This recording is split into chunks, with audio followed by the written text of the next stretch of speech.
particular way, not to be on controlling, but I like a guy that leads though. So do I always have to plan the dates, or are you gonna take the lead on that sometimes? Hopefully this doesn't scare you, but more than likely it's gonna be me.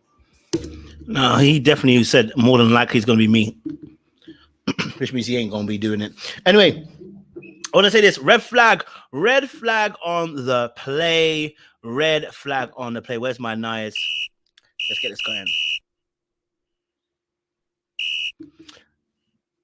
Red flag on the play. Sorry about that. And the reason why I said red flag on the play is because two things are happening in this scene, right? If you watch the episode, you know. She is an alpha female, and he is somebody who's not sure if he's ever been in love before or whether he wants to be committed. So we got two things going on that I'm just seeing red flags on the play, red flags on the play. So we're going to break it all the way down. What does she actually mean when she says alpha female? Because by the end of the episode, what she was doing was nothing to do with alpha females. And I'll show you.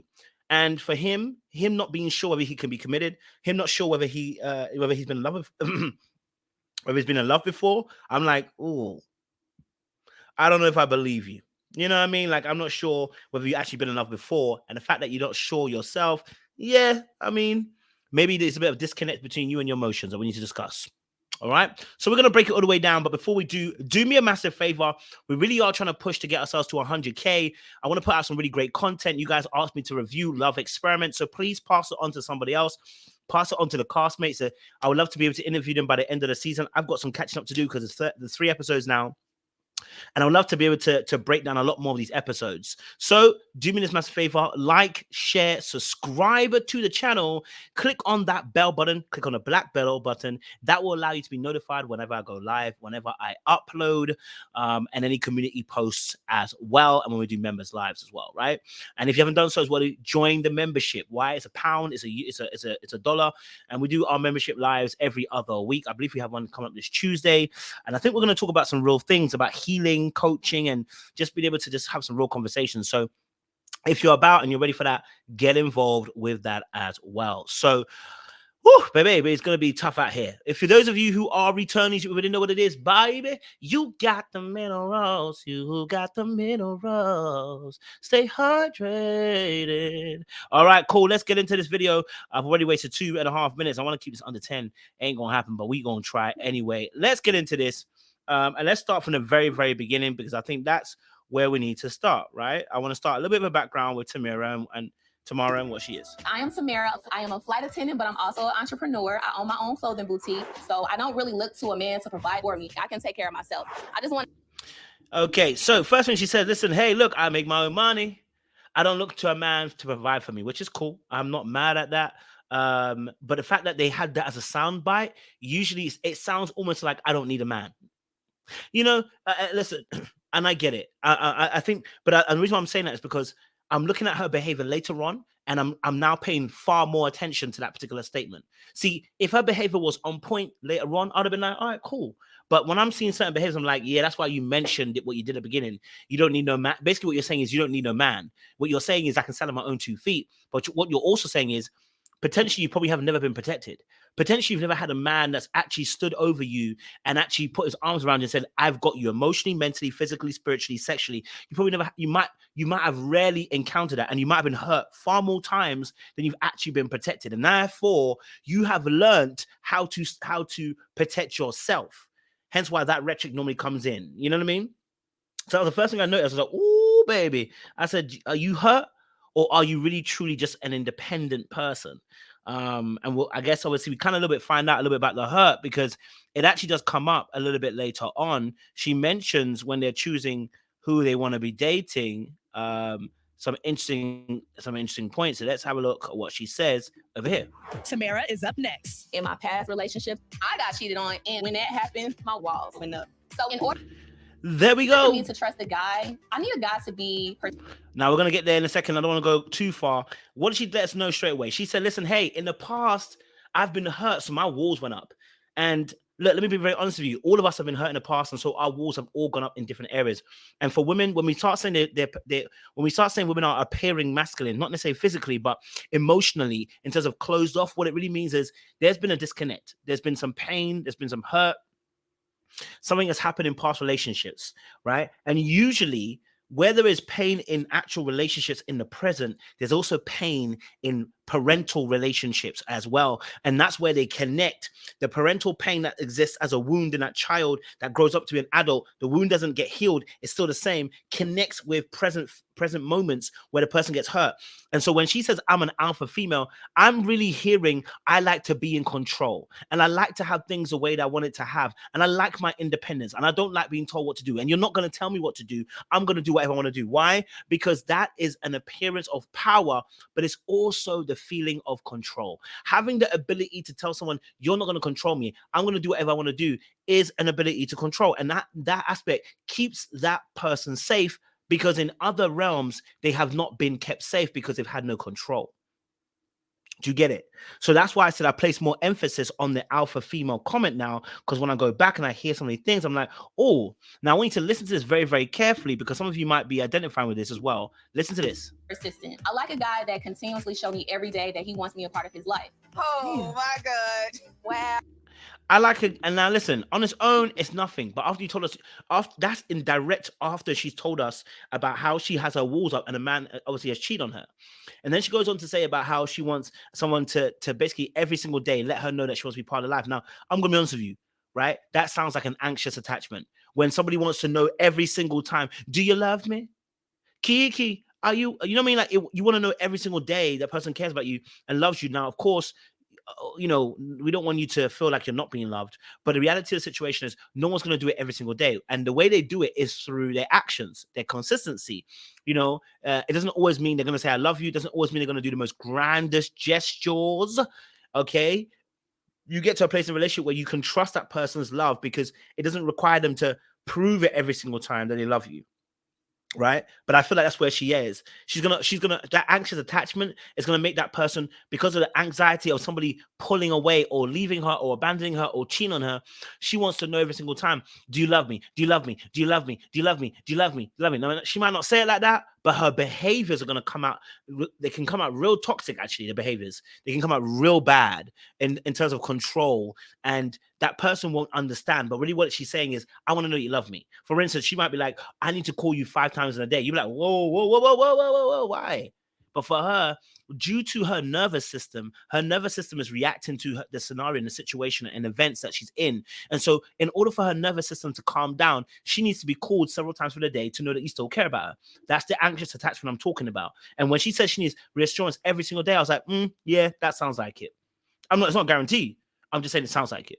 You know, moving on. You know, I want to say this also, that she may find herself in a place where she will ask a man to prove himself consistently. And it's funny because actually later on, the young man who she was dating ends up saying, let me prove to you that I'm trustworthy. Let me prove to you that, you know, I'm worth your time in a sense. And I was like, oh, okay. It's funny that he's saying that. She never forced him to say it. He got there by himself. But the reality is, the reason why people get there in the first place is because your energy, other people are responding to the energy. And sometimes, and it's funny how the universe works. You will attract the very thing that you don't want to attract. Like, for instance, she might want somebody who's secure and confident in themselves, and yet she'll attract somebody who is going to try and prove themselves to her because that's the energy she's putting out. It's funny how it works, right? Listen to this. But on a serious note, though, I just want to make sure that it's more to it than just laughs. I'm gonna prove it to you if you give me a chance. Like, he instantly put himself, let me prove it to you if I get a chance. I was like, oh wow. And I was like, no, wait.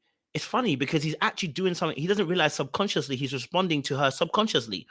She doesn't realize that he's responding to her subconscious, because inadvertently that energy of anxiety forces people to prove to themselves every single time, if they're to stay in a relationship, that they care about you. So now he's in a place where I'm going to prove it to you that, you know, I'm worth your time and I'm worthy. Rather than just being like, yeah, listen, I hear you. Cool. Let's spend some time together. Let's see how it goes. Instead, he chose the words prove to prove it to you purposely, because I think he is somebody who matches her archetype. You know, and I don't know how to describe it. I'll find the words probably later on, but he's a perfect type of person that she can go for, because it feels like, as much as you might see his energy and he's boisterous, it does give me the feeling that her level of control will work on him, right? He will subserve her to make her happy And in him serving her, she'll have control, right? In him submitting almost to her in some sense of the word. I want to say that carefully. I don't want to say he's literally doing that. She will feel some sense of control. And I feel like that energy was given off. Some of that energy was given off, right? Just by the way that he maneuvers and moves. Let me put this point across there too.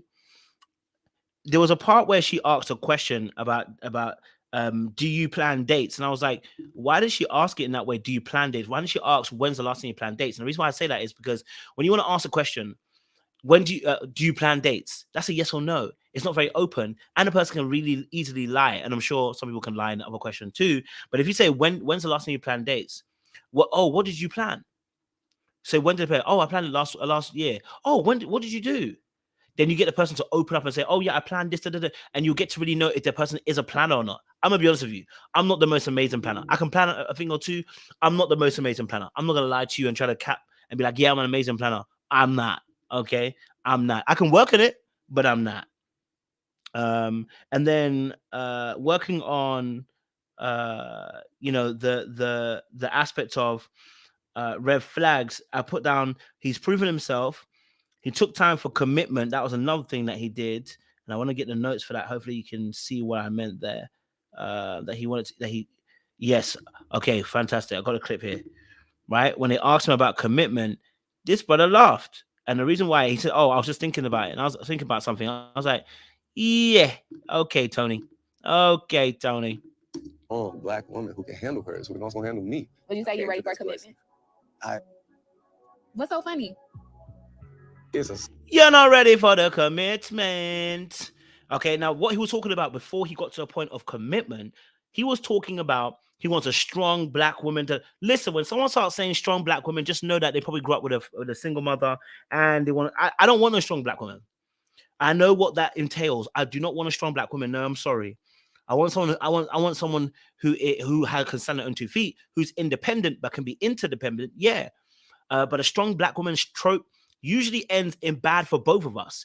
You're strong, meaning that you're probably also emotionally disconnected, and you struggle with your emotions. You're strong also means that you're going to be picking up a lot more of the slack in the relationship, which I don't personally believe in. You're strong. You should be able to handle whatever comes your way. I don't believe in that. You know what I mean? Like, I don't believe in that. There's things that that might happen. You may have to leave me because I'm not the right kind of person for you. You shouldn't have to struggle in it. That strong black trope is a killer trope, and he started off with that. And she didn't feel no way about it, which is cool. That's not beef. But then obviously she asked him, are you ready for commitment? He laughed, and he's about to give you an answer as to why he laughed. But the reality is, yeah, he's not ready for commitment. It's a side thought.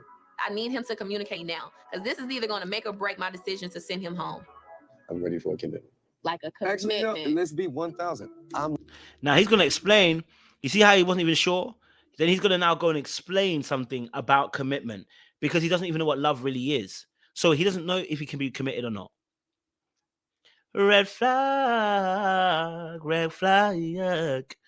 There's a red flag on the play.